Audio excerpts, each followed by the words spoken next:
head. Jason.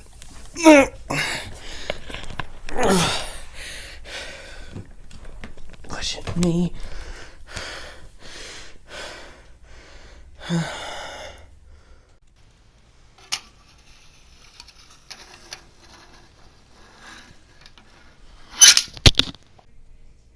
One, two, Freddy's coming for you. 3, 4, you better hit the road. Hiya, Bobby. Welcome to your nightmare. One, we're not on Elm Street. 2, why are you here? I hear that you've been doing reviews for Mikey and Jason, and I want to get in all the fun. Plus, if I decided to kill you, no one would really care that much. Sounds pretty fun to me. Wow, that hurts. How about I make you a deal? You give me a review that I like, and I will let you wake up. What do you say? Interested? What movie do I have to review? Because if it's Nightmare on Elm Street 2 Freddy's Revenge, you might as well just kill me now. No, I wasn't thinking it ain't that bad. Then what movie is it? How about A Nightmare on Elm Street? Alright. The original, right? Of course, the original. That remake was my nightmare.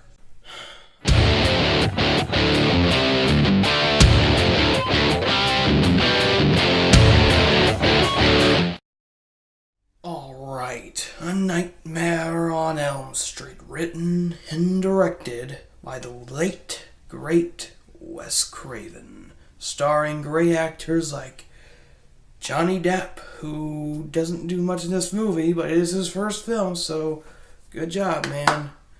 Robert Englund as Freddy Krueger, and Heather Langenkamp, one of the best survivor girls in horror films. I gotta say, this is one of the most classic slasher films out there. Although, it's not my favorite Freddy movie. It's Dream Warriors. Hold it. Hold it. Hold on to those dislikes. Let me explain. I grew up watching Dream Warriors. That's the first film I watched. It was Dream Warriors, Part 4, Part 2, and then the first Freddy movie. I watched them in order. I was a little kid. Like I was 5, 3 or 4, 5, 6, something like that, when I watched these movies. Okay? Heck, the first movie I've ever seen that I can remember is Halloween 1, the original Halloween. That is the first movie I can remember watching as a kid. And are you surprised? But this film is still good, and I'm here to talk about it. Yet again, since my last video, same rules apply. I'm delving into spoilers, so this whole review is going to be spoiler alert. If you haven't seen the original Nightmare on Elm Street, you're weird. But okay, go watch it and come back. Or go watch it and do whatever else you want. I don't care. Just go watch it. It's a good movie. Now I got the squares out of the way. Let's get into this film. So our main character, Tina, is roaming around in this boiler room setting that's got a sheep walking around. And the deeper she gets, the closer she comes to meeting Mr. Freddy Krueger. And she gets all clawed. She gets a scratch, and which indicates, you die in the real world, or you die in the dream world, you die in real life. Anyways, we're introduced to our main characters. We got Nancy, played by Heather Langenkamp. We got Glenn, played by Johnny Depp. We have Tina, which I don't know the actress name who plays her. And we have Rod, Tina's boyfriend. Nancy also has more important characters tied to her, such as her mother and her father. Her father, played by John Saxon. I know him because he was in the third one. Fair enough. Anyways, so these 4 teenagers are going to school, and it seems like they've been having nightmares of sorts. So they decide they're going to come together.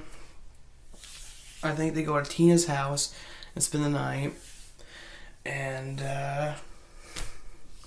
what do you expect? Freddy decides to maybe attack Nancy first with the cool bed, with the cool wall stretching scene. But he decides he doesn't because he sees the cross. I suppose that's why. And he decides, I'm going to go after Tina. And he does, it's more like she hears rocks getting thrown out the window. She goes outside. And eventually she goes to see that Freddy Krueger's out there. And, hey Freddy, what is up with the stretching arms? What are you, Mr. Fantastic? I'm Mr. Mind Your Own Business, kid. And so we are introduced to Mr. Stretchy Arms. It is a really cool effect, though. It really is. Then Freddy cuts his fingers off. Hey, why is your blood green? It's actually ectoplasm. Fair enough. So we finally get our first kill. Before that, Tina kind of rips Freddy's face off, revealing a scary skull face, which is freaking terrifying. That's awesome. But yeah, she gets killed. And the way she dies is pretty weird. I mean, she gets slashed, which that alone would kill her, yes. She gets slashed. And then she gets thrown everywhere around the room, tossed and turned. That's a little weird. Hey, I thought you're supposed to kill people with their fear. Remember part 6 where you killed that kid using give him a weird eardrum because he was deaf? Or remember when in part 3, the one chick where you stuck the needles in her arms? Or the girl you threw in the TV? What was Tina scared of? Heights. Wait, really? No, you moron. She was scared of me. Good point, Pizza Face. Watch it, kid. Alright. So after Tina's murder, everybody suspects that Rod did it due to the fact that, Rod and her were in the same bed together when she died. Rod has as many questions as everybody else does, but no, the police think it was him. Which, they are right to think that. But Rod gets arrested by the police, mainly Nancy's dad. Nancy's like, he didn't do it. I don't think he did it. Which she's got the right point of feeling that. And I don't think Glenn is involved much with that. Until the end, at least. But, no, she decides to go and later on and check on Rod, and Rod ends up getting strangled by Freddy with a blanket.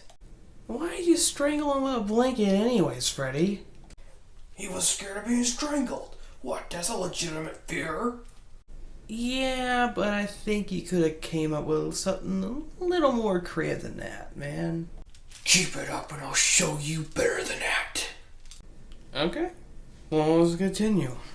So, after Rod's death, we were treated to more of Nancy going a little bit more crazy about Freddy. And at this point, she's already started to see Freddy. I mean, she saw Freddy kill Rod. And she ends up going to the doctor, which the doctor's played by the guy who did the voice for Rod, it's your rabbit. Interesting trivia there. Nothing too much more of she ends up pulling Freddy's hat at the Dream World, which, if that ain't proof enough, I don't know what is. But okay. Anyways, after that, her mother ends up going cuckoo because Nancy's going cuckoo, and she ends up locking Nancy up in the house with all these barred windows, and the doors are all locked, and she ain't going nowhere. Her mom does not care. She doesn't believe her. I'm like, wow, that's messed up. So she is forced to face her fear, which is Freddy Krueger. Anyways, we get to Johnny Depp's death scene where, first off, Nancy calls him, tells us, don't fall asleep. And guess what? Yeah, Glenn falls asleep. So Glenn's sitting there watching TV, and all of a sudden, Freddy's claw pops up out of the bed. I think he's got his eyes closed and he had fallen asleep while watching TV, but Freddy's arm with the glove pops up out of the bed, right? Well, his side by the bed, and pulls him into the bed. Kind of weird, because there's like a big hole or something or whatever, but he pulls him down into the bed. He gone, and then big waterfall of blood just pours out of the bed, the big hole in the bed. Good Lord. I think you went a little too far there, Freddy. That's my favorite kill, man. Everybody's gotta like some chopped up Johnny Depp. And that's why they stopped making Nightmare on Elm Street films. Hey, my jokes are killer. Yeah, if you tell enough of them, I'll die. Of boredom. Very funny. I wasn't trying to be. But okay. So, to get into the climax of this film, Nancy is prepared. Before that, Freddy starts messing with her. So after Glenn is dead, Freddy does the whole weird mouth on the phone trick. If you've seen this, you know what I'm talking about. And Nancy is wigging out. She ends up starts building traps, intricate traps around there. She's already told her dad, or she had told her dad on the phone that right before she goes to sleep and is ready to fight him, she calls her dad up while they're already investigating Glenn's death, because they called 911, and her dad's there, and the police are all there, and 911 and all that. So she calls the I think Glenn's house, so her dad would answer, and he answers the phone, and she's like, I need you to catch him, and all that. And he still doesn't believe it's Freddy Krueger, because that's who she's been saying. And the reveal is that, I mean, we all know this, all the parents at Elm Street took Freddy Krueger and killed him because he was a child murderer. They burnt him alive. He was arrested, but he was acquitted because there was no paperwork signed to arrest him, so they let him go. Parents knew it was him, and they burnt him alive and killed him. And now he's a dream demon serial killer. Alright, well, that's out of the way. She brings Freddy into not really the real world, but she dreams of him. He attacks. She lures him through all these traps, so Freddy gets like a mallet slammed to his stomach.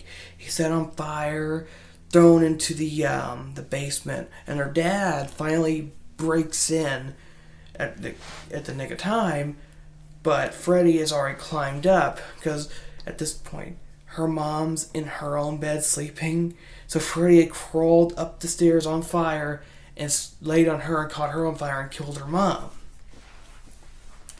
And Nancy and her dad just see her the mom's skeleton lower into the bed while this blue light illuminates underneath the sheets. And she's sinking into it like, okay, that's a little weird.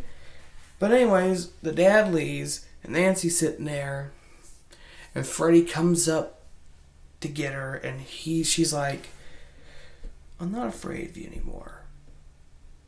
I don't think you're real. You're just a dream. And Freddy just disappears. He tries to attack her and he just turns into dust. Well, pixie dust, that is. And it all ends with Nancy waking up and it's daylight. Her mom's alive. Her friends are alive. They get in the car and they're about to leave. And then the convertible's roof latches itself onto the car. It's got the green stripes of Freddy because the car is red and indicates Freddy's not gone, and the car drives away. And Nancy's mom was sitting there at the doorway waving her goodbye as they were getting ready to go leave for school. Well, Freddy took them on down the road. Nancy's mom sitting there at the doorway, and Freddy's arm goes through the window and grabs her and throws and pulls her through the door window. So she dies again, I guess. And that was A Nightmare on Elm Street. I highly enjoyed this film. Not as much as I enjoyed Nightmare on Elm Street Part 3 Dream Warriors, but it is my second favorite Nightmare film. And I'm going to give it a 9 out of 10. I highly enjoyed this film. Whoa, what happened to the lights? Hey, man. Not bad, but not good enough. Come on, where are you? Bring it on, I ain't scared of you. Over here, kid. Okay. Thank you, Mr. Voorhees.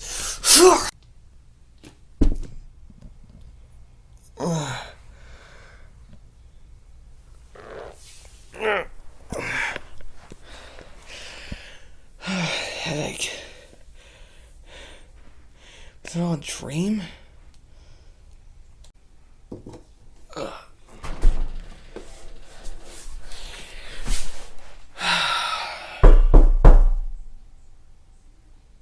my God. Oh God, who could it be?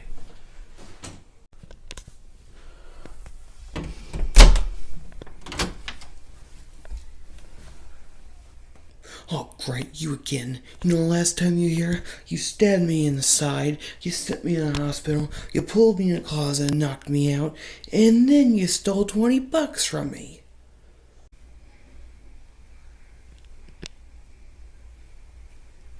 What do you want?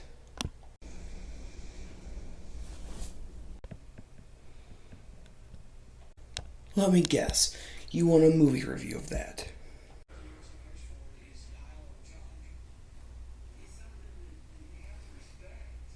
Alright, let's get this over with.